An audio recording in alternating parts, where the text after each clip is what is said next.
আমার ভগবান একটু ভালোবাসার কাঙাল। আমার ভগবান কোনোদিন ভক্তের কাছে বলেনি বাবা আমায় শ্বেত পাথরের মন্দির গড়ে দে। ভক্তের কাছে কোনোদিন বলেনি আমায় দামি দামি ফল মিষ্টির ডালা দিয়ে খেতে দে। ভক্তের কাছে কোনোদিন বলেনি আমার দাম দিয়ে রজনীগন্ধার মালা এনে আমার গলায় পরা। ভগবান কোনোদিন বলে না ভক্তের কাছে আমায় দামি দামি পোশাক পরিয়ে দে। তবে বাবা ভগবানের লোভ নেই বলা ভুল আছে। ও মাইরা, ভগবানের কেউ আপন নয়, কেউ পরও নয়। এই কথাটা খুব মন দিয়ে শুনে রাখবেন বাবা। ভগবানের কেউ আপন হয় না, আর আমার ভগবানের কেউ পরও হয় না। যে ভালোবাসার মতো বাঁচতে পারবে ভগবান তার হয়ে যায়। ভগবানের কেউ আপন হয় না মা। যদি বলো এই কথাটা আমার কথা নয়, যেদিন মহাভারতে বাবা কুরুক্ষেত্রের মাঠে মাতা গান্ধারী হাতে মশাল জেলে পাগলিনীর মতো মা গান্ধারী কেঁদে বেড়াচ্ছেন। পাগলিনীরা যেমন ঠিক কাঁদে, পাগলিনীর মতো কাঁদছে আর বলছে দুর্যোধন, দুঃশাসন, একবার তো কেউ তোরা মা বলে ডাক। গান্ধারীর একটা নয় দুটো নয় বাবা, শত শত পুত্র, 100টা ছেলে। সেই 100টা ছেলে কুরুক্ষেত্রের মাঠে গেল যুদ্ধে। কেউ যখন ফিরে আসছে না, মাতা গান্ধারী গেল দেখতে ছেলেগুলো কেন ঘরে ফিরল না।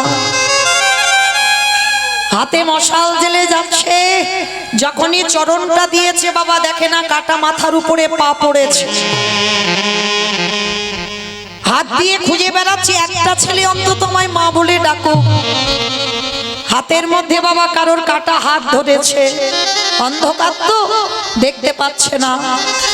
গান্ধারী মায়ের দুটো হাত রক্তে রক্তাক্ত হয়ে গেল, তবু কিন্তু খুঁজে বেড়াচ্ছে আমার একটা ছেলে যেন আমায় মা বলে। পাগলিনীর মতো যখন গান্ধারী একটা ছেলেকে বারবার ডাকছে, দুর্যোধন একবার মা বলে ডাক বাবা, আমি এই অন্ধকারে কাউকে দেখতে পাচ্ছি না। আরে বাবা তোর আর ভাইরা কোথায়? যখনই মা কাউকে পাচ্ছে না মনে মনে সিদ্ধান্ত নিল এ জীবন আমি আর রাখবো না, এই জীবন আমি গঙ্গায় ত্যাগ করে দেব। মাতা গান্ধারী পাগলিনীর মতো সবে ঝাঁপ দিতে যাবে, পিছন থেকে কে যেন পাটা চেপে ধরে বলল মা। চমকে উঠেছে গান্ধারী, কে কে আমায় মা বলে ডাকলো? কে তুই?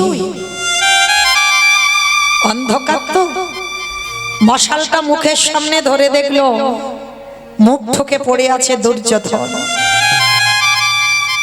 দুর্যোধন হেকিরে বাবা, এমন করে মুখ ঠুকে পড়ে আছিস কেন? ওঠ বাবা ওঠ, তুই তো কথা দিয়েছিলিস তুই যুদ্ধ করে ঘরে ফিরে যাবি তোর ভাইদেরকে নিয়ে, তুই এখনো মুখ ঠুকে পড়ে আছিস কেন? দুর্যোধন মার দুটো চরণ ধরে বলছে মা আর তোমার সঙ্গে আমার যাওয়া হবে না। চমকে উঠল গান্ধারী, কেন আমার সঙ্গে যাবি না? তুই কার সঙ্গে যাবি? যাবো কি করে? যাবো কি করে? আমি যে উরুভঙ্গ হয়ে পড়ে আছি মা, দাঁড়াবার ক্ষমতা নেই আমার। খোকা তুই উরুভঙ্গ হয়ে পড়ে আছিস, কে করেছে তোর উরুভঙ্গ? বলবো বলবো মা বলবো, বলবো বলেই তো এখন আমি প্রাণটা ধরে রেখেছি। খোকা তোর আর ভাইরা কোথায়? আর কোনো ভাইদের তো দেখতে পাচ্ছি না, কারো সারা শব্দ পাচ্ছি না, তারা কই? নেই মা, আমার একটাও ভাই বেঁচে নেই। একটা একটা করে তোমার 99টা ছেলেকে হত্যা করেছে। খোকা খোকা আমার 99টা ছেলেকে হত্যা করলো কে? বলবো মাগো, ওই নামটা বলে যাবার জন্য এখনো আমি আমার প্রাণটা ধরে রেখেছি। জানো মা ওরা ছিল 5 জন আর আমরা ছিলাম 100 জন। দুপক্ষকে খেলাবার জন্য একটা রেফারির প্রয়োজন হয়েছিল। আর জানো মা, ওই একটাই রেফারি এক পক্ষ হয়ে আর এক পক্ষকে হারিয়ে দিয়েছে। গান্ধারী বারবার বলছে, খোকা তুই তার নামটা বল। বলবো মা, আমি নামটা বলবো বলেই তো এখনো প্রাণটা ধরে রেখেছি। বল বাবা। মা তুমি কথা দাও, নামটা শুনবার পরে তাকে তুমি ছেড়ে দেবে না? না বাবা, আমি তোর অঙ্গ স্পর্শ করে কথা দিলাম যে আমার 99টা ছেলেকে হত্যা করেছে, যে তোর উরু ভঙ্গ করেছে, আমি কখনো তাকে ছাড়বো না। কিন্তু তুই একবার নামটা আমায় বল। বলবো। আচ্ছা বাবা, আপনারা ভালো করে ভাবেন, গান্ধারী কি সত্যি জানে না সে কে? খুব ভালো করে জানে। তবু কেন বারবার দুর্যোধনকে বলছে, খোকা তুই একবার নামটা বল? কেন? কারণ প্রাণ পাখিটা যাবার আগে এই জিহ্বাতে যদি একবার কৃষ্ণ নাম উচ্চারণ হয়, সারা জীবনে তুমি যত পাপ কর্ম করেছো সমস্ত পাপ কর্ম একটা নামে ধুয়ে মুছে যায়। নিতাই গৌর প্রেমানন্দে হরি বল। তাই তো গান্ধারী বলছে, খোকা তুই একবার নামটা বল। বলবো, বলবো মা, বলবো। তবে জানো মা, এই মহাভারতে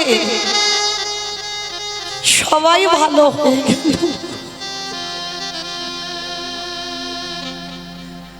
সবাই ভালো হলো।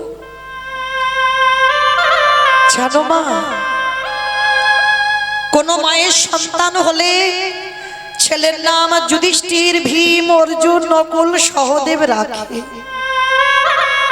কিন্তু কোন মা ছেলের নাম দুর্যোধন রাখতে চায় না, ভয় পায়, ওই নামটাকেই ভয় পায়। কিন্তু বলো তো মা, জন্মের সঙ্গে সঙ্গে কি কেউ খারাপ হয়ে জন্মায়? জন্মায় না তো। আমিও খারাপ ছিলাম না মা, কোনোদিন খারাপ ছিলাম না। এই সমাজ আমাকে খারাপ করে দিয়েছে, এই সমাজের মানুষ আমাকে খারাপ করে দিয়েছে। জানো মা, আমি ছোটবেলায় যখন খেলা করতে যেতাম, আমার বন্ধুদের মারা এসে বলতো, কেউ দুর্যোধনের সঙ্গে মেলামেশা করবি না, ও ছেলেটা ভালো নয়, ও ছেলের সঙ্গে যে মেলামেশা করবে ও ছেলে খারাপ হয়ে যাবে। জানো মা, সকাল থেকে আর সারাদিন যতক্ষণ খেলতাম, আমার বন্ধুদের মারা সবাই বলতো আমি ভালো ছেলে নয়। মাগো, সারা জীবন যে ভালো হলো না, আর আজকের আমি মৃত্যুর সময় ভালো হতে চাই। তবে শুধু তোমাকে আমি একটা কথা বলে যেতে চাই, জানো মা, কুরুক্ষেত্রের মাঠে সবার চরিত্র ভালো হয়ে গেল, কিন্তু ভালো করে বিচার করে দেখো তো মা, একটা ছেলে গুরুদেবের মূর্তি তৈরি করে অস্ত্রবিদ্যা শিখেছিল জঙ্গলে। গুরুদেব তাকে চরণে ঠাঁই দেয়নি, যার জন্য গুরুদেবের মূর্তি তৈরি করে তার চরণে বসে গুরু জ্ঞানে সেবা করে অস্ত্রবিদ্যা শিখেছিল। আর গুরুদেব যখন জানতে পারলো যে বড় বীর হয়েছে শিষ্য, তখন এসে দক্ষিণা স্বরূপ তার বৃদ্ধ আঙুলটাকে কেটে নিয়েছিল। কে বাবা সেটা? একালব্য।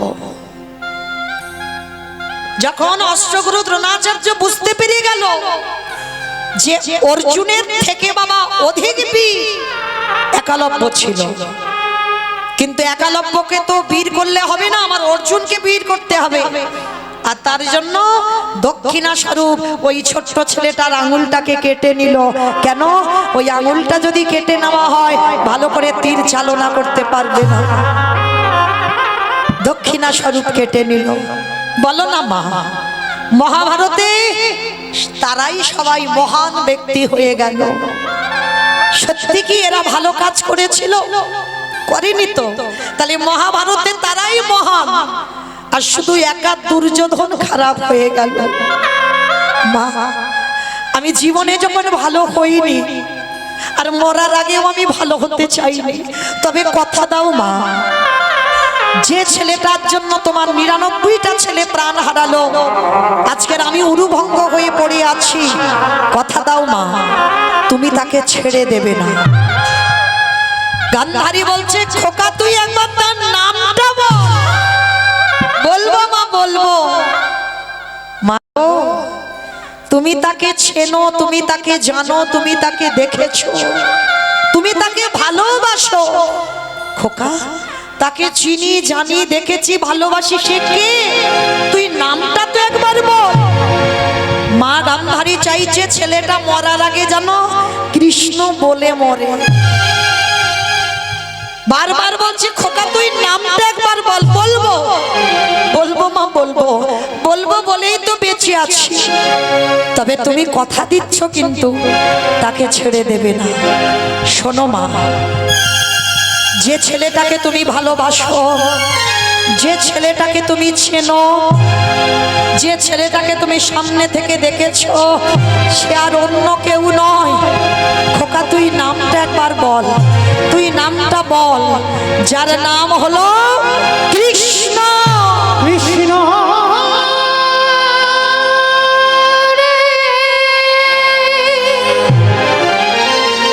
কৃষ্ণ কোনিয়া বনধে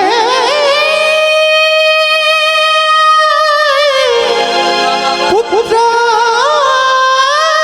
হারা, আমায় পুত্র হারা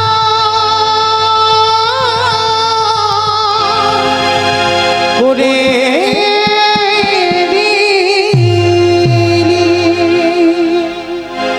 কৃষ্ণ নামটা উচ্চারণ করেই দুর্যোধনের মৃত্যু হয়ে গেল। পাগলিনী হয়ে গেল গান্ধারী মা। ছেলের মরা মাথাটা বুকে নিয়ে পাগলিনীর মতো কাঁদছে, কৃষ্ণ কৃষ্ণ। কি করে পারলি বাবা? আমার ১০০টা ছেলের মধ্যে তুই ৯৯টা খারাপ করতে পারতিস, পারলি না বাবা। আমার একটা ছেলেকে একটু ভালো করে দিতে, করলি না, করলি না তুই। পাগলিনীর মতো মা গান্ধারী কাঁদছে। কেউ কি নেই যে আমার ছেলেটার মুখে আগুনটা দেবে? কে? আমার কুরু বংশটা ধ্বংস করে দিল। কেউ আয়, কেউ এসে আমার ছেলের মুখাগ্নিটা করে যা। এই রাতের অন্ধকারে কাউকে দেখতে পাচ্ছি না কেন? গান্ধারী পাগলিনীর মতো কাঁদছে। ঠিক রাস্তার একটা পাগলিনী মা যেমন কাঁদে, সেই জনম দুঃখী মা গান্ধারী কাঁদছে। ভক্ত বাৎসল্য ভগবান থাকতে পারলো না, চিৎকার করে বলে উঠলো, আমি আছি, আমি আছি। ভগবান তো একটা জায়গায় দুর্বল হয়ে পড়ে, ভক্তের চোখের জল। একটা কথা মনে রেখো মা, ভগবানকে কিছু দিয়ে বাঁধা যায় না। ভগবানকে যদি একান্তই বাঁধতে চাও, যদি তোমার মধ্যে প্রেম ভক্তি থাকে, ওই প্রেম ভক্তি দিয়েই তুমি আমার কৃষ্ণকে বাঁধতে পারবে। গান্ধারী যেই না পাগলিনীর মতো কাঁদছে, কৃষ্ণ অন্ধকার থেকে বলে উঠলো, আমি আছি। কে? কার কণ্ঠস্বর? কই, আমি তো দেখতে পাচ্ছি না। আমি দেখতে পাচ্ছি না কেন কাউকে? পাবে না, পাবে না, অত সোজা নয়। কি গো মায়েরা, কৃষ্ণ দেখা অত সোজা? হাজার হাজার হ্যালোজিন জেলে দিলেও তুমি কৃষ্ণকে দেখতে পাবে না। হাজার হাজার টিউবলাইট জ্বেলে দিলেও কৃষ্ণকে দেখা যায় না। হাজার হ্যারিকেন যদি তুমি চোখের সামনে ধরে থাকো তবু তুমি কৃষ্ণকে দেখতে পাবে না। কৃষ্ণকে দেখতে গেলে সবার আগে তোমার ভক্তির নয়ন চাই। ভক্তি যার কৃষ্ণ তার সর্বশাস্ত্রে কয়, ভক্তি না থাকিলে কৃষ্ণ দেখিও বাকি বাকি। ভগবান যেইরা বলছে আমি আছি, গান্ধারী বলছে কে তুই, আমি তোকে দেখতে পাচ্ছি না কেন? বলে পাবে না, আমি যদি কৃপা করে তার জ্ঞান নয়ন না দিই সে আমাকে দেখতে পায় না। তবে তোমার এখনো সেই নয়ন হয়নি, তথাপি আমি তোমাকে দেখা দেব। কে তুই? আমার সামনে আয়। ভগবান কৃষ্ণ গান্ধারী পিসিমার সামনে এসে দাঁড়িয়েছে, আর কৃষ্ণকে দেখা মাত্র গান্ধারী চমকে উঠেছে। কৃষ্ণ, তুই তুই আমার ছেলের মুখে আগুন দিবি? ভগবান হেসে যাচ্ছে পিসিমাকে দেখে। এক জনম দুঃখী মা পুত্রহারা জননী কাঁদছে, আর আমার কৃষ্ণ হাসছে। গান্ধারী হেসে বলল, কৃষ্ণ তোর লজ্জা করে না? আমি পুত্রহারা জননী, আমি কাঁদছি, আর আমাকে দেখে তুই হাসছিস।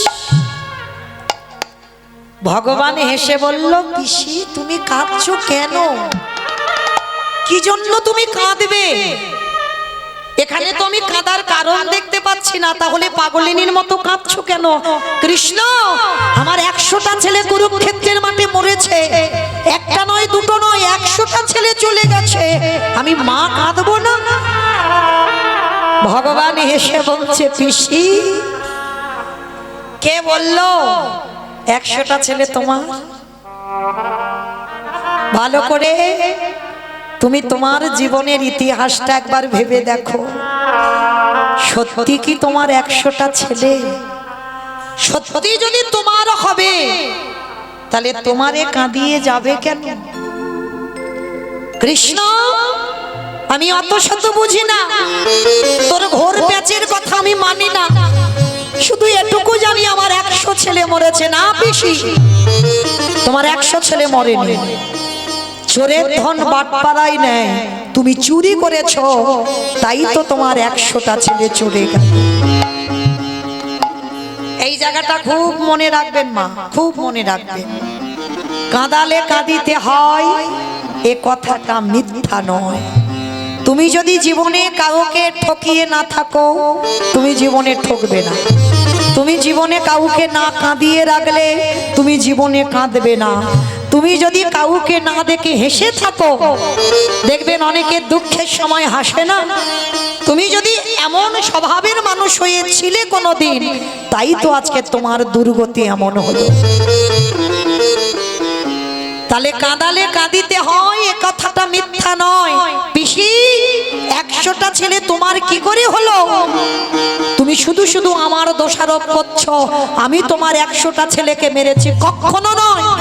তোমার পাপের ভরা পূর্ণ হয়েছে, তোমার পাপের ভরা 16 কলায় পরিপূর্ণ, তাই তো তুমি 100 ছেলে হারিয়েছো।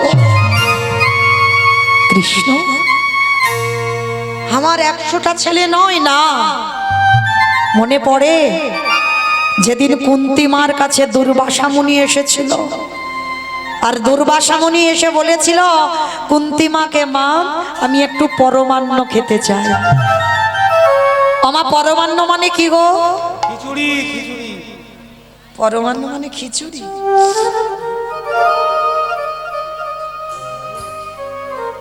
পরমান্ন মানে পায়েস, তাই তো? তাহলে পরমান্ন মানে যখন পায়েস হয়, আজকের দুর্বাসা কুন্তী মার কাছে পায়েস খেতে চেয়েছে। তবে শোন মা, যেমন তেমন করে দিলে আমার হবে না, আমার 100টা সোনার পাত্রে পরমান্ন দিতে হবে। 100টা সোনার পাত্র। জোগাড় করেছিল বাবা গান্ধারী মান হরিবল, কুন্তি মা ৯৯টা, আর ৯৯টা জোগাড় করে একটা পাত্র পাইনি বলে কি করেছিল জানো? ওই গরম ফুটন্ত পায়েস নিজের বক্ষের উপরে ঢেলে দিয়েছে। কি গো মা, পারবেন অতিথি সেবা এমন করে করতে? গরম ফুটন্ত পায়েস একটা স্বর্ণপাত্র পাইনি বলে স্বর্ণপাত্রের থেকে মূল্যবান হলো হৃদয় পাত্র। ওই হৃদয়ে পরমান্নটা ঢেলে দিয়ে দুর্বাসার চরণে নিবেদন করলো। আর দুর্বাসা দেখা মাত্র চমকে উঠেছিল, অসম্ভব! একই রে মা, এই গরম ফুটন্ত পায়েস তুই তোর বুকে ঢাললি কেন? আমি হৃদয় পাত্র বলিনি, আমি বলেছিলাম স্বর্ণপাত্র। বাবাজি, আমি ৯৯টা জোগাড় করলাম, একটা পাইনি। তাই পাইনি বলে যদি আপনি রেগে যান, যার জন্য আমার হৃদয় পাত্রে আমি দিলাম, গ্রহণ করো। দেখা মাত্র দুর্বাসা বলে উঠলে, তোর এত প্রেম, তোর এত ভক্তি, তোর এত অতিথি সেবা, যা তুই স্নান করে আয়। স্নান করে এলে আমি তোকে বর দেব, তুই শত পুত্রের জননী হবি। অমাইরা, একটা পুত্র সন্তানের জন্য ৭ ঠাকুরের কাছে যদি মানত করি, আর কোনো মা যদি হঠাৎ ১০০ ছেলের বর পায়, সে মায়ের কত আনন্দ হবে। কুন্তি মা তাড়াতাড়ি করে স্নানে চলে গেল, স্নান করে এলেই আশীর্বাদ পাবে। আর সমস্ত ঘটনাটা শুনে নিয়েছিল গান্ধারী মা। গান্ধারী মা শুনে বাবা চালাকি করতে শুরু করলো। কুন্তির মতো পোশাক পরেছে, কুন্তির মতো সেজে মাথায় ঘোমটা দিয়ে দুর্বাসার চরণে এলো। আর দুর্বাসা ধ্যানস্থ ছিল, মাথায় হাত দিয়ে বর দিল যে আমি তোকে আশীর্বাদ দিলাম, তুই শত পুত্রের জননী হবি হবি হবি। যেই না বরটা দিয়ে দিল, আর বরটা নিয়ে বাবা গান্ধারী মা পালিয়ে যাচ্ছে। আধা ঘন্টা পরে কুন্তি মা এসে বলছে, বাবা আপনি বর দেবেন বলেছিলেন, দেন। সে কি মা, আমি তো বর দিয়েছি, একটু আগে তুই তো আমার কাছ থেকে বর চেয়ে নিয়ে গেলি শতপুত্রের। বাবা আমি তো স্নানে গেলাম, আমি কখন এসে বর নিলাম? অসম্ভব! তোর এত লোভ, তোর এত লালসা, একবার আশীর্বাদ নিয়ে আবার দ্বিতীয় মা? না বাবা, আপনার কোথাও ভুল হচ্ছে, আপনি আমাকে বর দেননি। তবে রে পাপিষ্ঠা নারী, আমার ভালো করে মনে আছে আমি তোকে বর দিয়েছি। না বাবা, আপনি 1000 বার বললে আমি একটাই কথা বলবো, আপনি আমাকে বর দেননি। বেশ, তাহলে আমি এই মুহূর্তে ধ্যানস্থ হব। ধ্যানাযোগে বসলো দুর্বাসা, আর ধ্যানাযোগে দেখলো ওটা কুন্তি ছিল না, গান্ধারী চালাকি করে বর নিয়ে চলে যাচ্ছে। ধ্যান ভঙ্গ করে বলে উঠলেন, ওরে পাপিষ্ঠা নারী, ওরে দুরাচারী নারী, তোর এত বড় স্পর্ধা, তুই দুর্বাসার সঙ্গে ছলনা করিস? আমি তোকে ছেড়ে দেব না। এই মুহূর্তে আমি তোকে অভিশাপ দিলাম। কুন্তির মাথায় হাত রেখে বর দিল, তুই পঞ্চপুত্রের জননী হবি। তোর হবে 3টে সন্তান, যুধিষ্ঠির, ভীম, অর্জুন। মাতৃর হবে 2টো সন্তান, নকুল, সহদেব। আর মাতৃর মৃত্যুর পর সবাই ত্রিভুবন জানবে তুই পঞ্চপুত্রের জননী। আর আমি গান্ধারীকে অভিশাপ দিলাম, যেমন আমার সঙ্গে ছলনা করলো, তোর 5টা ছেলের হাতে ওর শত শত পুত্র নিধন হবে হবে হবে। আমার কথাটা কে বললো? মৌমিতা। ভগবান কৃষ্ণ কুরুক্ষেত্রের মাঠে দাঁড়িয়ে গান্ধারী পিসিকে বলল, পিসি 100টা ছেলে কি তোমার বলে মনে হচ্ছে? তাহলে যেটা তোমার ছিল না, যেটাকে তুমি চালাকি করে চুরি করে নিয়েছো, তাহলে চোরের ধন তো বাটপাড়াই নেয়। কেন মিথ্যাই আমার দোষারোপ করছো? গান্ধারী বলল, কৃষ্ণ আমি মানি না তোর কথা, আমি বিশ্বাস করি না তোর কথা, আমি তোকে ছেড়ে দেব না। পিসি আবারও ভুল করছো তুমি। শুধু এই অপরাধ নয়, তোমার পাপের ঘরা পরিপূর্ণ। মনে করে দেখো 108 জনম আগে একটা মাকড়সার ডিমকে তুমি টিপে মেরেছিলে। আমার এই জায়গাটা একটু শুনে রাখো।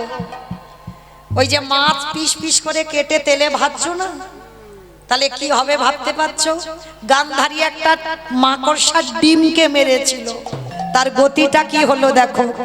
108 জনম আগে এই অন্ধ ধৃতরাষ্ট্র আর গান্ধারী এরা স্বামী স্ত্রী বিবাহ করে বাসর সজ্জায় মানে ফুলসজ্জার রাত শয়নে যাবে, আর হঠাৎ ব্রাহ্মণী দেখলো উপরে একটা মাকড়সা বেয়ে যাচ্ছে।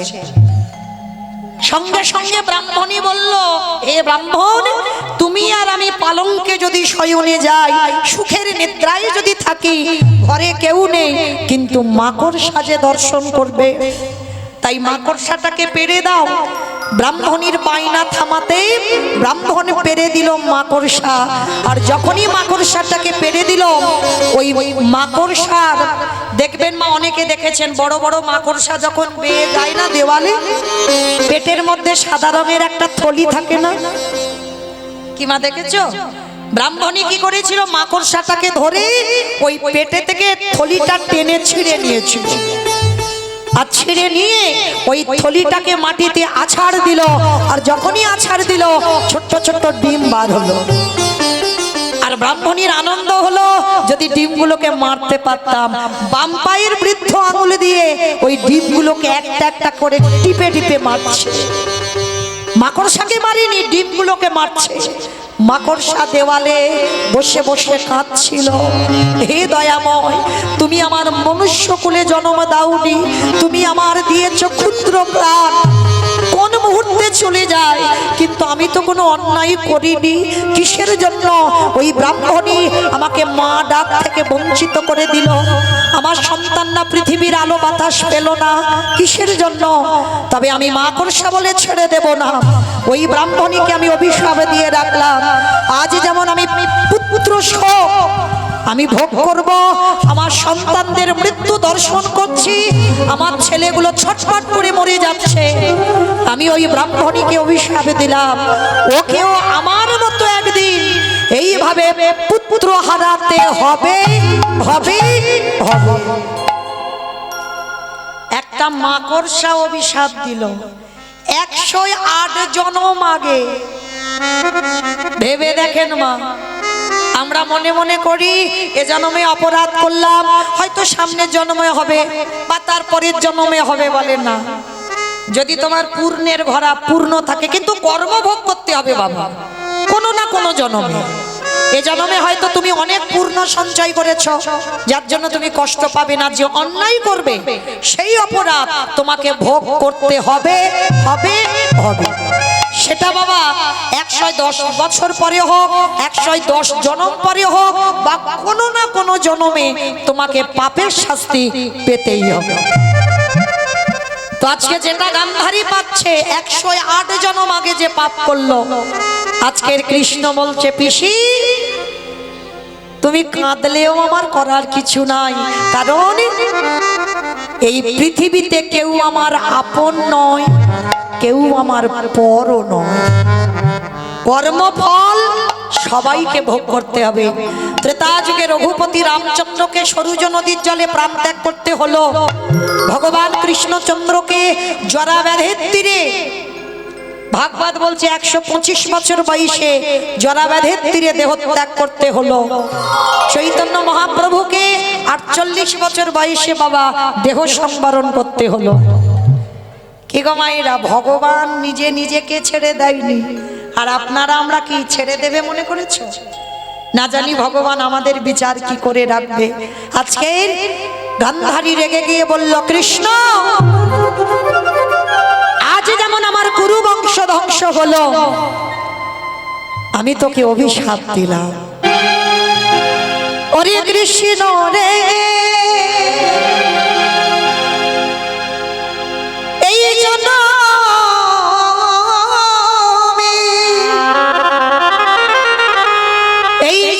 যেমন আমি পুত্র হারাবার জ্বালা ভোগ করলাম, আমার চোখের সামনে একটা একটা করে পুত্র ছটফট করে চলে যাচ্ছে,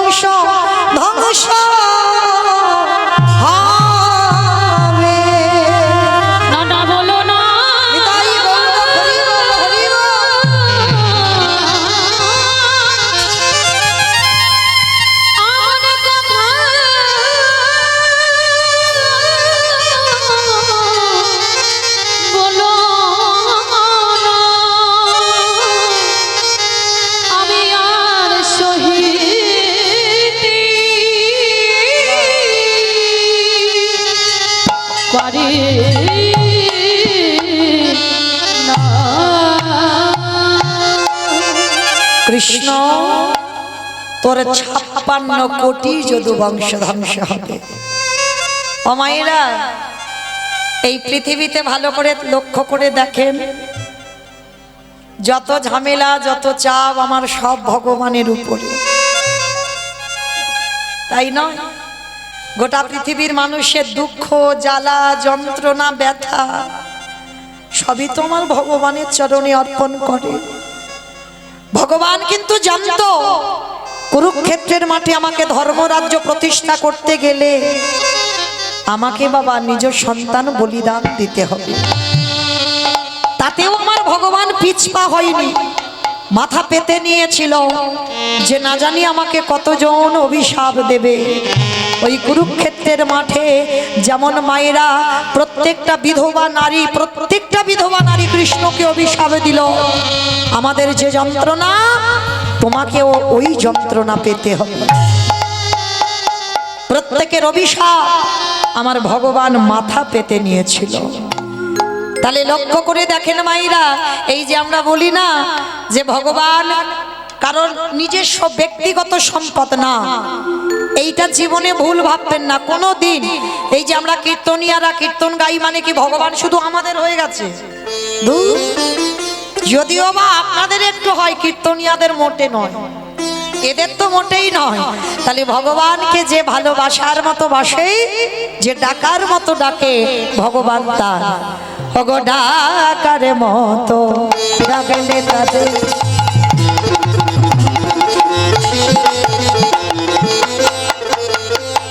আমার ভগবান থাকিতে পারে।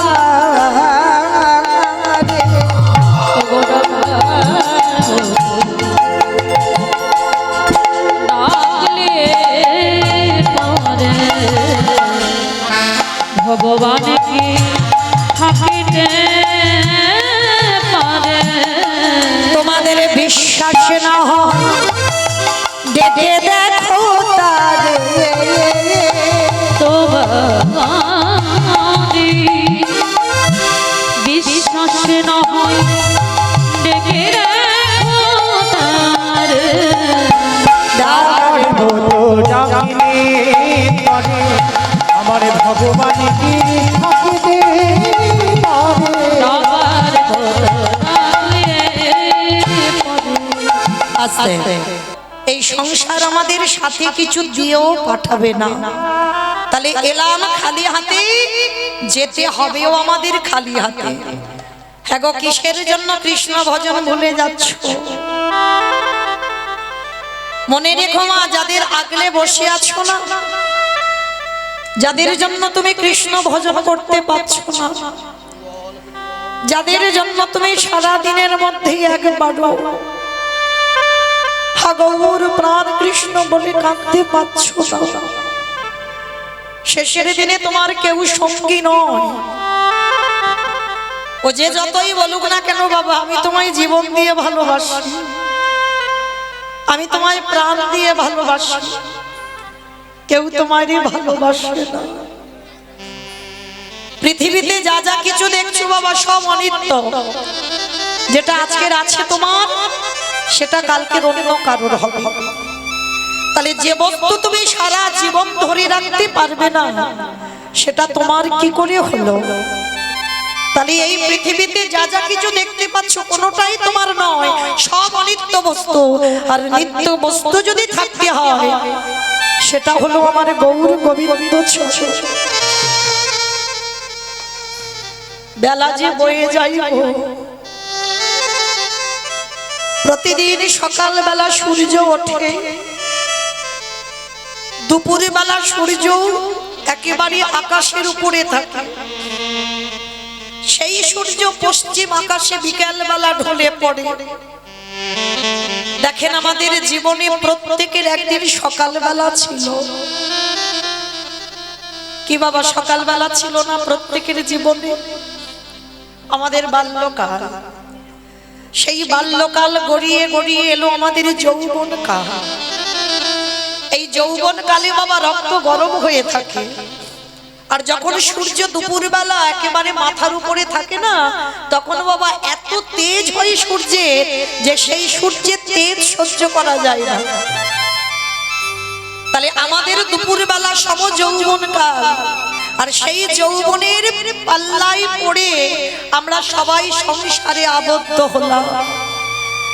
কিন্তু মহাপ্রভু বলছে সংসার করবি কলিযুগে সংসার ধর্ম বড় ধর্ম। কিন্তু সংসারের মধ্যে থেকেও সারা দিনের মধ্যে যদি আমার একজন ভক্ত ওই নয়ন জলে বক্ষ যুগলে ভাষায় হা কৃষ্ণ প্রাণ কৃষ্ণ তোমার হলাম বলে, যদি একজন ভক্ত ডাকার মতো ডাকাতে পারি, আমার ভগবান পৃথিবীর যেখানে থাকুক না কেন সে যে ভক্তের দ্বারে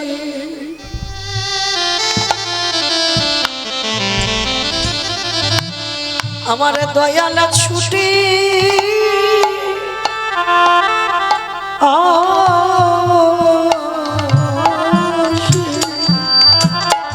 তাহলে ডাকার মতো ডাকলে ভগবান থাকতে পারেন না। তাই সেই চৈতন্য মহাপ্রভু নবদ্বীপের মাটিতে দাঁড়িয়ে এই কলির জীবকে উদ্ধার করবে বলেই আজকের আমার ভগবান কি করছে জানো? রসে তনু ঢন ঢন গভুর কিশোর বদ,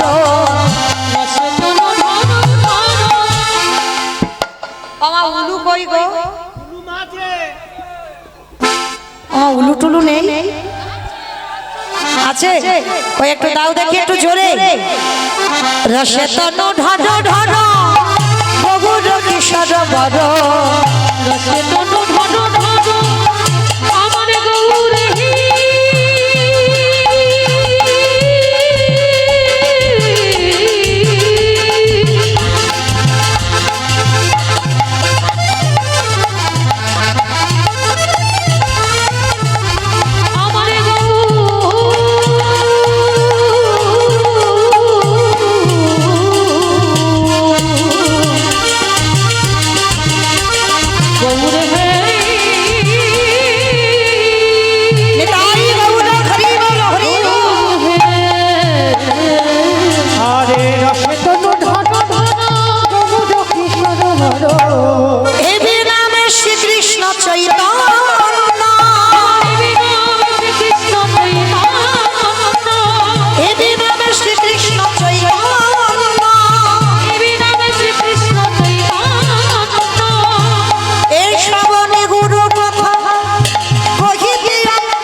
তাহলে নবদ্বীপের মাটিতে আমার চৈতন্য মহাপ্রভু ভক্তদের নিয়ে বাবা সুরধ্বনি গঙ্গার তীরে ধুলায় গড়াগড়ি যাচ্ছে।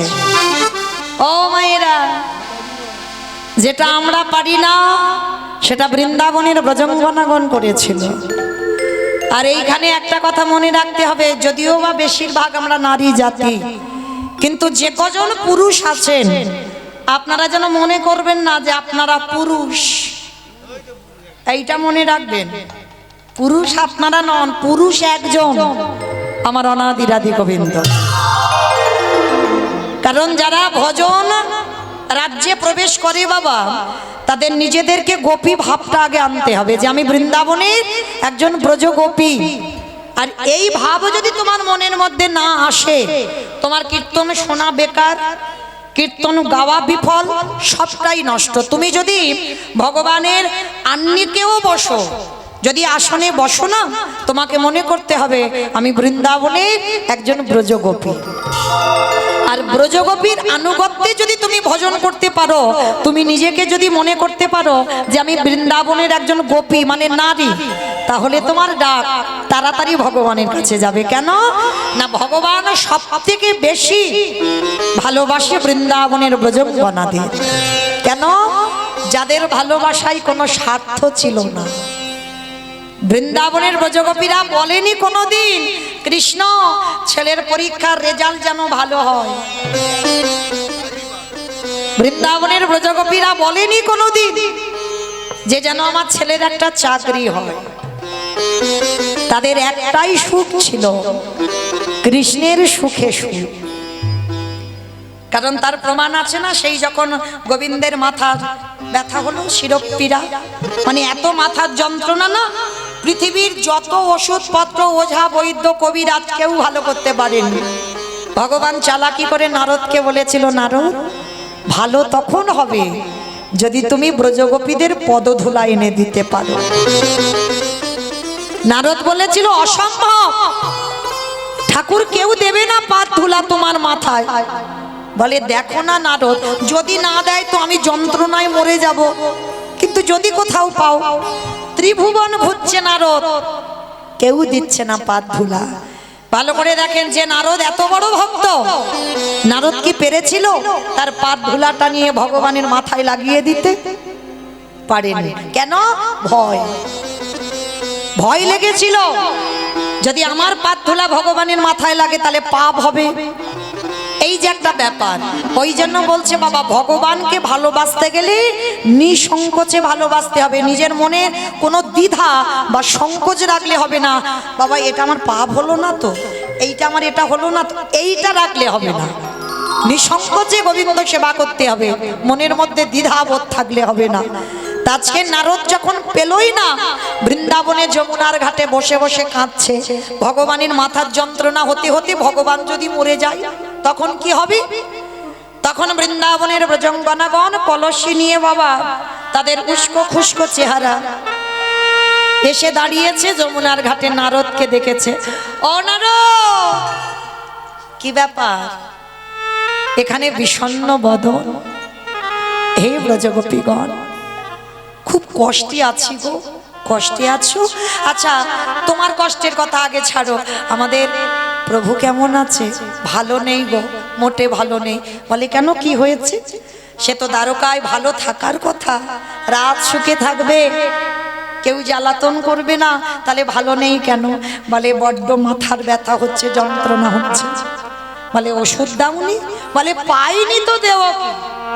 ওষুধ পাওনি কেন? ওঝা বৈদ্য কবিরাজ বলে সব এসেছে, সব ফেল হয়ে গেছে, কিচ্ছু কাজ হচ্ছে না। বলে একটা ওষুধ দিতে হবে। কি ওষুধ নারদ? বলে বলল ভক্তের পদধূলা। যেই না বলেছে না, ওই ব্রজঙ্গনাগণ আমার ওই নারদের কাছে হাত জোড়ো করে বললেন, নারদ এতদিন আসনি কেন? ভক্তের পাদ ধুলা দিলে যদি ভালো হয়ে যায়, আমাদের কাছে আসনি কেন? দাও, কিসে করে নিয়ে যাবে দাও, আমরা দিচ্ছি। নারদ মুনি শোনা মাত্র চমকে উঠেছে। ভয় লাগছে না? তোমাদের পাদ ধুলা দেবে আর ভগবানের মাথায় যদি ওটা লাগিয়ে দিই, তোমাদের ভয় লাগছে না? বলে ভয়ের কি আছে? তুমি জানো না নারদ, আমাদের পার ধুলা দিলে আমরা সবাই জানি আমাদের নরকে যেতে হবে। কিন্তু শোনো নারদ, নরকে যাব ভালো, কিন্তু তুমি কি জানো আমার কৃষ্ণ বড় সুখে থাকবে। তাই গৌর প্রেমানন্দী হরি বল।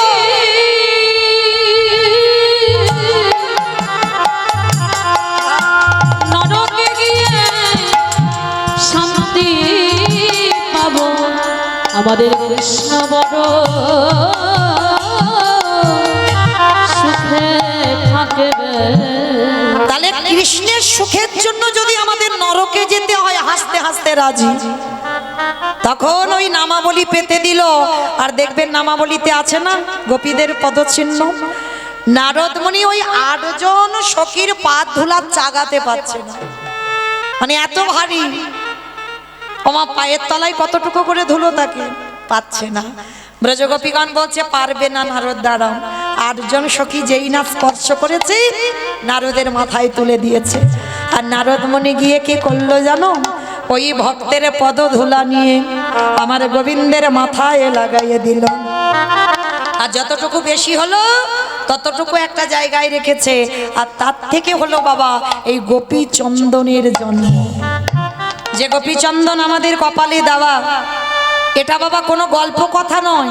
তোমার ডাক্তারের ওষুধ যদি ভালো না হয়, তোমার মাথার যন্ত্রণা, আমি হরিবাসরে বলে যাচ্ছি, ভক্তি ভরে হা কৃষ্ণ প্রাণ কৃষ্ণ বলে আমার ব্রজঙ্গনাদের একটু নাম স্মরণ করে যদি ওই ব্রজগোপীদের পাদ ধুলা থেকে যেহেতু গোপী চন্দনের জন্ম হলো, যদি একবার কপালে লাগাতে পারো না, তোমার ওষুধ লাগবে না।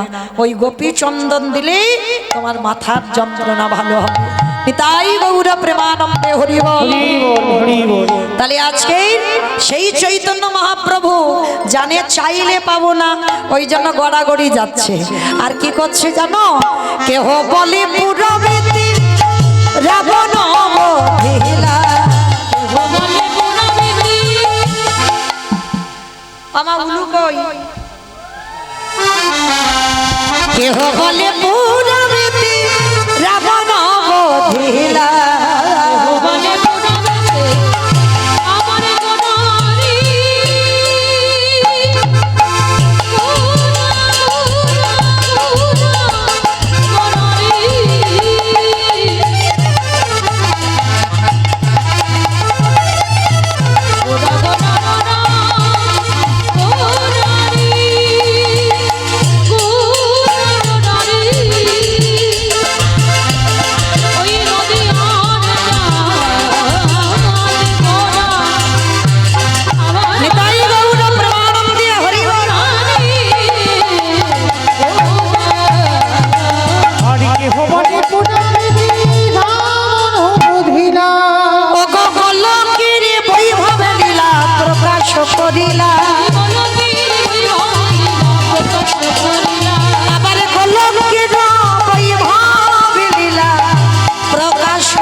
বাসুদেব ঘোষে কহে করি জোড়ো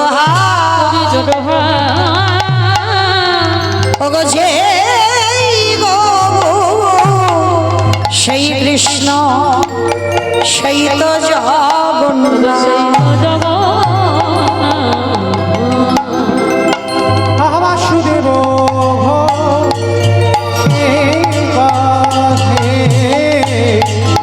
এইবারে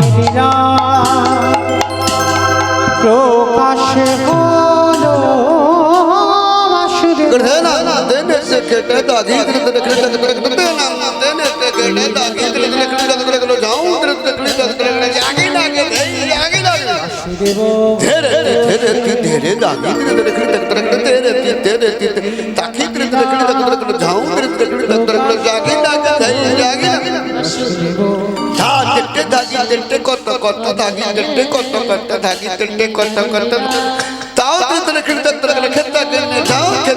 বাসুদেব। বাসুদেব প্রকাশ হলো প্রকাশ হলো বাসুদেব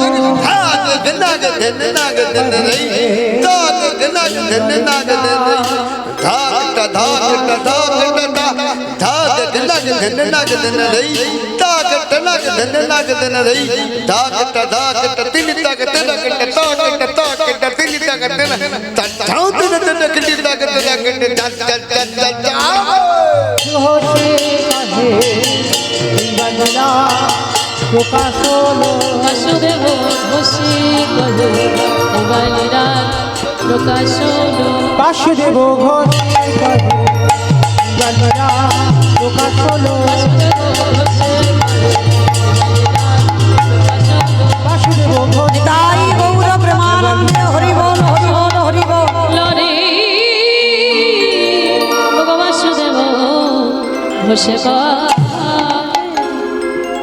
জানি তাই চলুন এবার আমরা সবাই যাব মধুময় সুধাম বৃন্দাবন ধাম। এতক্ষণ যখন নবদ্বীপে ছিলাম সবাই দিকে একবার প্রেম সে বলেন তো গৌর সুন্দর কি নবদ্বীপে ধাম কি সচির নন্দন কি বিষ্ণু প্রিয়া কি নিতাই চাঁদ কি ভক্তবৃন্দ কি হরিবাসর ধাম কি সাধু গুরু বৈষ্ণব কি আপন আপন গুরুচরণ কি কমিটি বৈষ্ণব কি হরিনাম যজ্ঞ কি মহাপ্রসাদ কি আজকের আনন্দ কি নিতাই গৌর প্রেমানন্দে। চলেন এবার আমরা সবাই যাব মধুময় সুধাম বৃন্দাবন ধাম। আর বৃন্দাবনে যেতে গিয়ে আমরা একটা ভজন গাইতে গাইতে যাব, কেমন কি মায়ের একটা ভজন হবে তো? ভজন হবে? কই দেখি একটু প্রেম সে উলুধ্বনি দেন।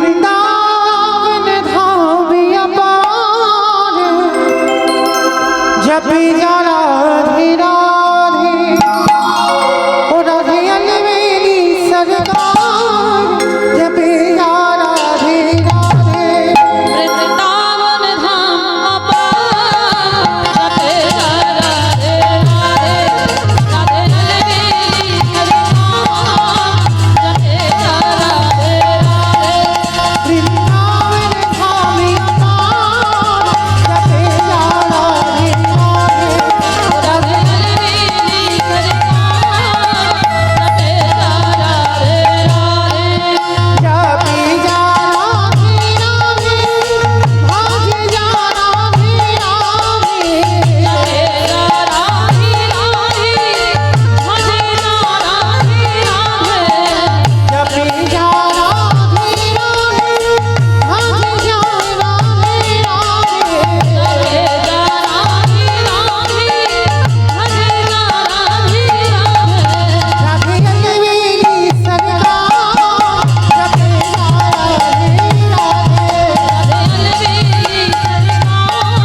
राधे राधे আমি আর আমার সম্প্রদায় যাব, আপনারা যাবেন না?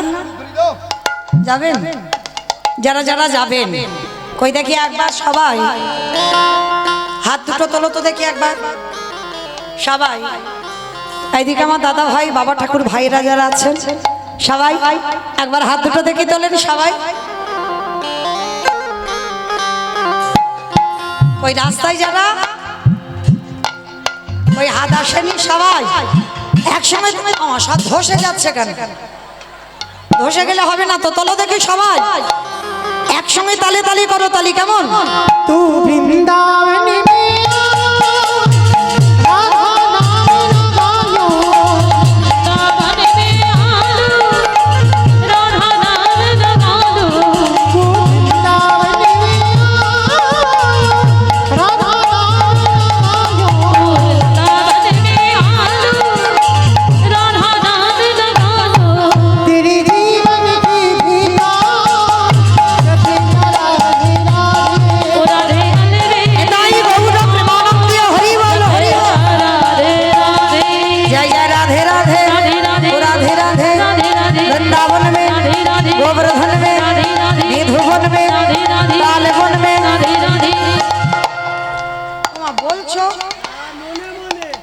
সব কিরকম করে বলছো, আওয়াজ হচ্ছে?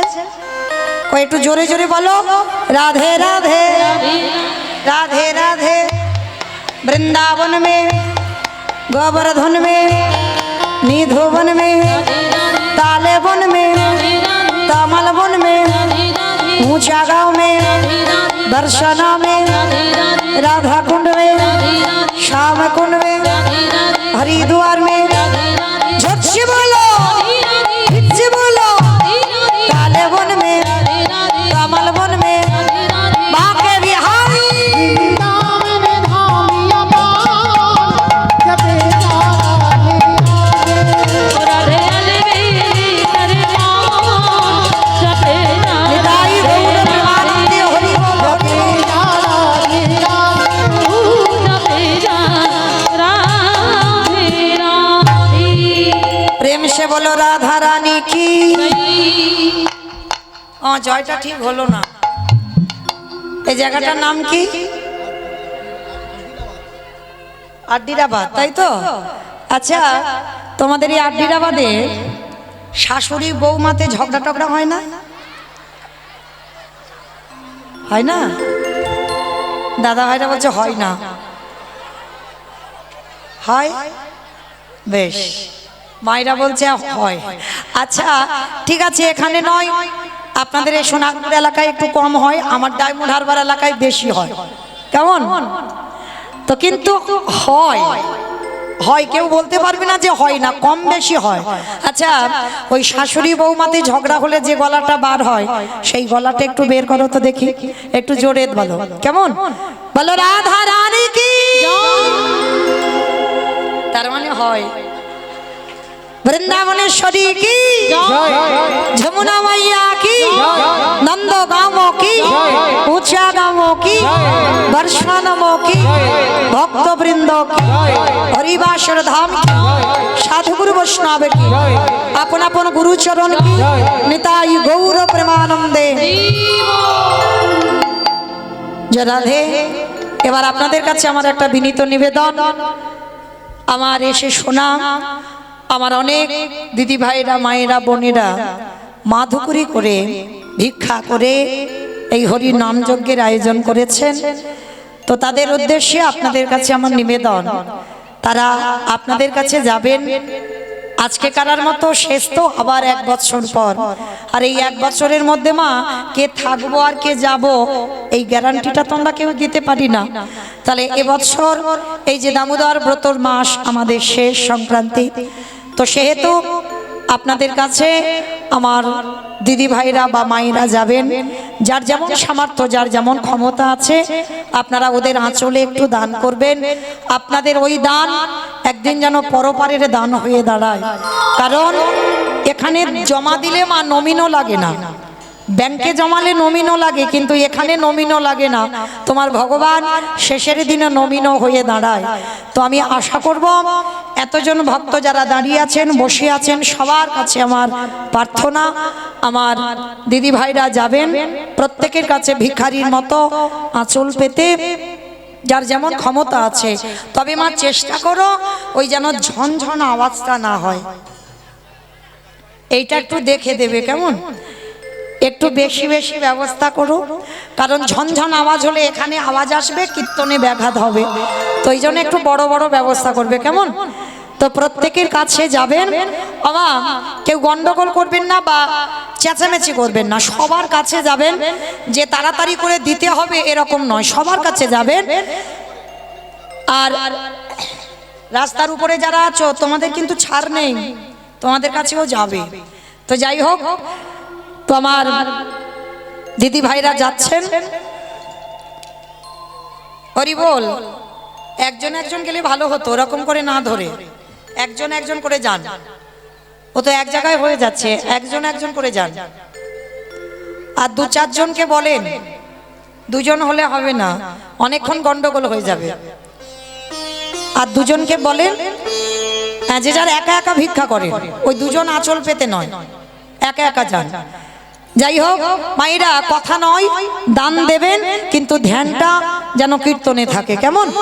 নিস্তব্ধ ভাবে আস্বাদন করবেন, কারণ গন্ডগোল ভাবে কোনো কিছুতে কিছু দিতেও নেই আর আস্বাদনও করা যায় না।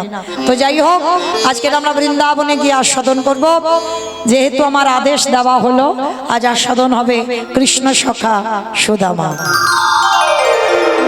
আজকে সুদামার চরিত্র আমরা শ্রবণ করব আমার কমিটি দাদা ভাইদের আদেশ শিরোধার্য করে। তো চলেন, আজকের এই যে সুদামা, সুদামাকে আগে জানতে হবে। এই সুদামা কে? ভগবান যাকে প্রাণের থেকেও বেশি, জীবনের থেকেও বেশি ভালোবাসলো। মানে যে আস্তে মা আস্তে আস্তে কি হচ্ছে, এত গন্ডগোল হয়ে গেল কেন? ভিক্ষা করছেন, করেন, গন্ডগোল করে নয়। এই সুদামা যে আমার কৃষ্ণের প্রাণ, কৃষ্ণের জীবন, মানে সুদামার অঙ্গের আঘাত আমার কৃষ্ণের অঙ্গে লাগে। তাহলে কত বড় বন্ধু।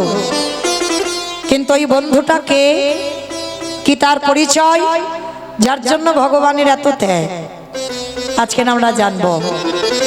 এই সুদামা ছিল মা ত্রেতা যুগেই ভরত ভাই। এই ত্রেতা যুগে ভরত ভাই। একটা কথা মনে রাখবে বাবা, সবাই আমরা বেশিরভাগ ভক্তরা জানি আমার রামকে বেশি লক্ষণ ভালোবাসে। কেন না, রাম 14 বছর বনবাসী হলো, তার সঙ্গে সঙ্গে লক্ষণও 14 বছর বনবাসে গেল। তাহলে এরকম ভাই জগতে বড় দুর্লভ। তাহলে রামকে সব থেকে লক্ষণ বেশি ভালোবাসে। কিন্তু মা লক্ষণ বেশি ভালোবাসে না, লক্ষণের থেকে হাজারো গুণে বেশি আমার ভরত ভাই ভালোবাসে। এই ভরত ভাইয়ের প্রেমটা কেমন জানো? ভরতের ভালোবাসাটা কেমন? এখানে বাবা যদি কেউ ভাইয়ে ভাইয়ে লড়াই চলে, ভাইয়ে ভাইয়ে বিচ্ছেদ হয়, ভাইয়ে ভাইয়ে এতটুকু জায়গা জমি নিয়ে যদি লাঠালাঠি হয়, আমার এই কথাটা শ্রবণ করার পর আমার বিশ্বাস অবশ্যই তার চেতনা ফিরবে। ভাই যদি হতে হয়, এরকম ভাই হয়। তবে জড়জগতে বাবা হঠাৎই হয় না এরকম ভাই। এখন তো জড়জগতে বাবা একটুখানি জায়গার জন্য লাঠালাঠি হয়, খুনোখুনি হয়, মারামারি হয়।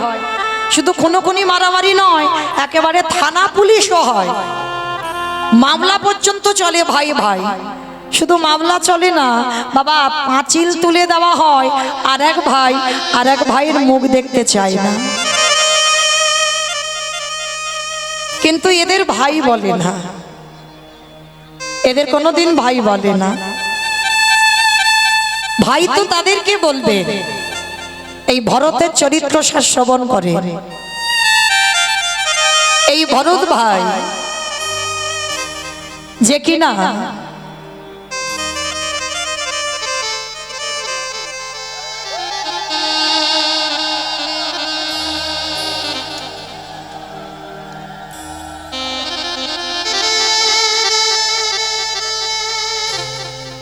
এই যে ভরত ভাই,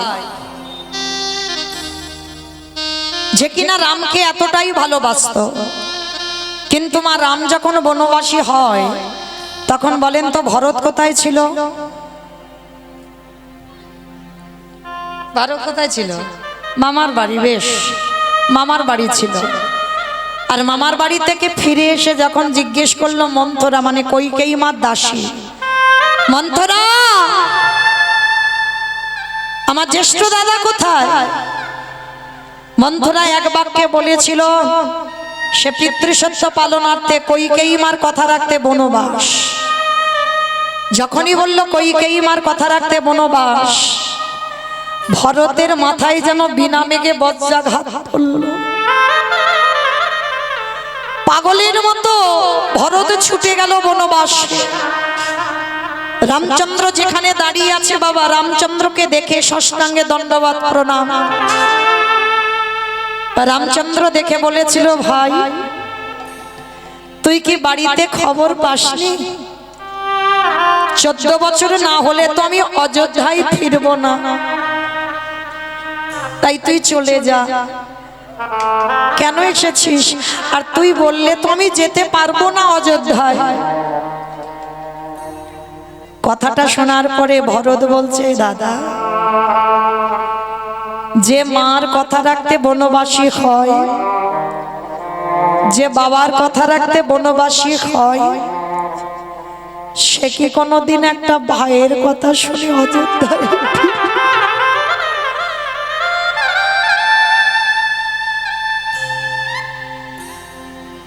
আমি জানি দাদা,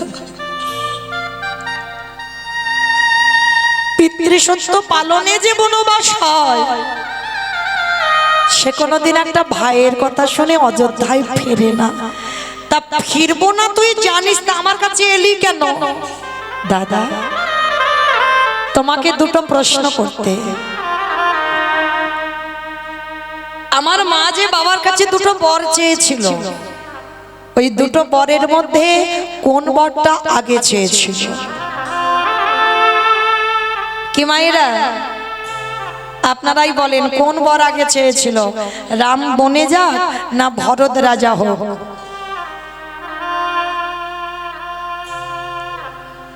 ভরত বনে যাক না রাম রাজা হোক, কোনটা? হরি বল। রামচন্দ্র বনবাসী হবে আর ভরত নাকি রাজা হবে, এই দুটোর মধ্যে কোনটা আগে চেয়েছিল?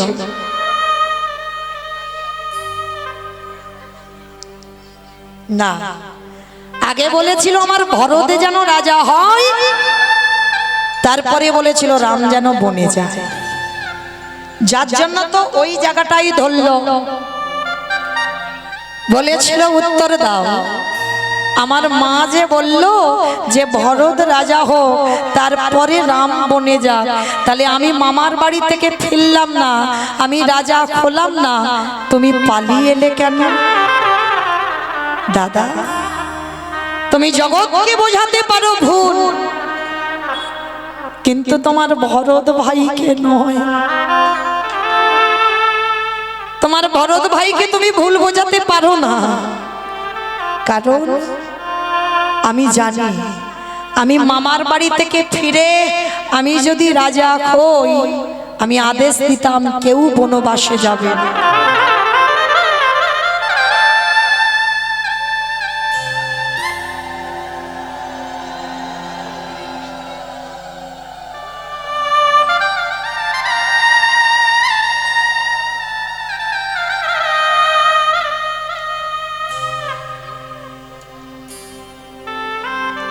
নিতাই গৌর কৃষ্ণ প্রেমানন্দে হরি বল হরি বল হরি বল হরি বল।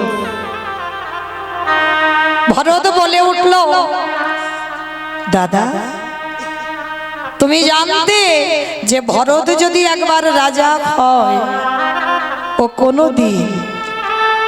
কোনোদিন আমাকে বলবে না, আদেশ দেবে না যে আমি যেন ওই অযোধ্যা থেকে বনবাসী হই। তাই দাদা, তোমার কাছে আমার নিবেদন, 14 বছর হয়ে গেল তুমি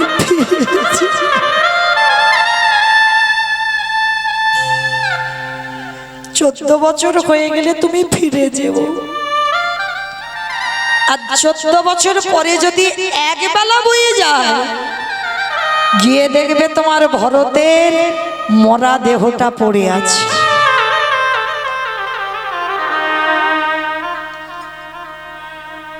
আর একটা কথা বলেছিল ভরত, দাদা, আমি তো তোমার কাছে কোনোদিন কিছু বায়না করিনি, আজ আমি তোমার কাছে একটা জিনিস চাইবো, তুমি দেবে? বল, যদি আমার কাছে থাকে আমি তোকে দেব, বল কি চাইছিস? দাদা, দিতে যদি হয় দাও না, দাও না দাদা, তোমার ওই দুটো চরণের খড়ম জোড়া। কারণ যে জায়গাটা তোমার জায়গা, সে জায়গাতে আমি কোনো দিন বসতে পারবো না। দাদা গো,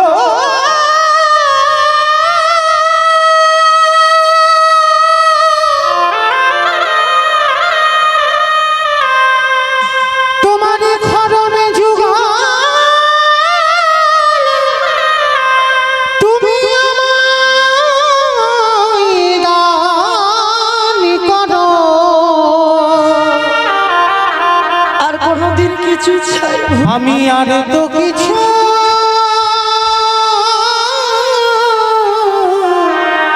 চাহি না দাদা।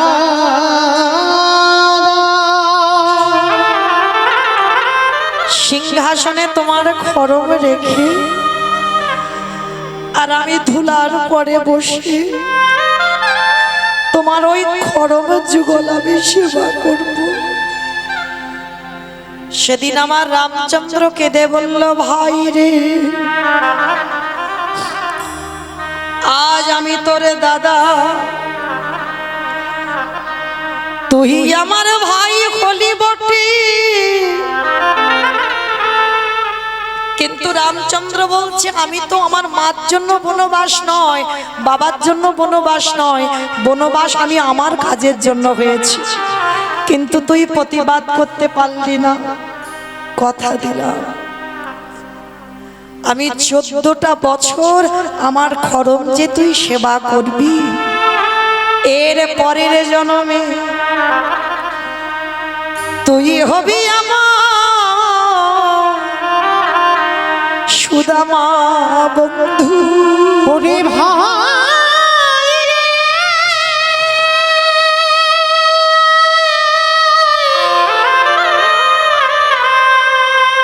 ওরে প্রতিজ্ঞা করে গেলাম, ওরে পর জনমে তুই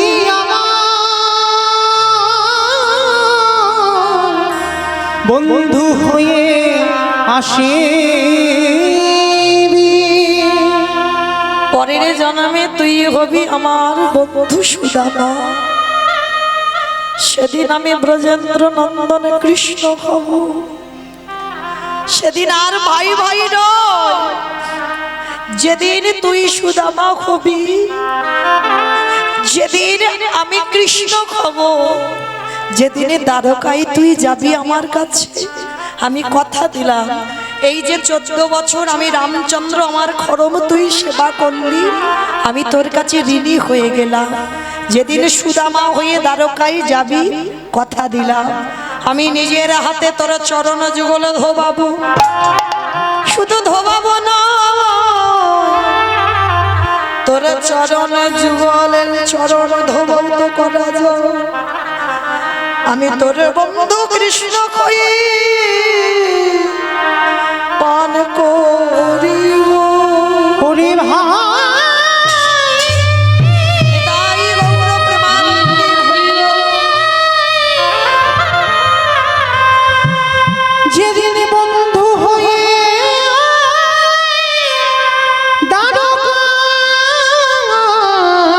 দ্বারকায় যাব,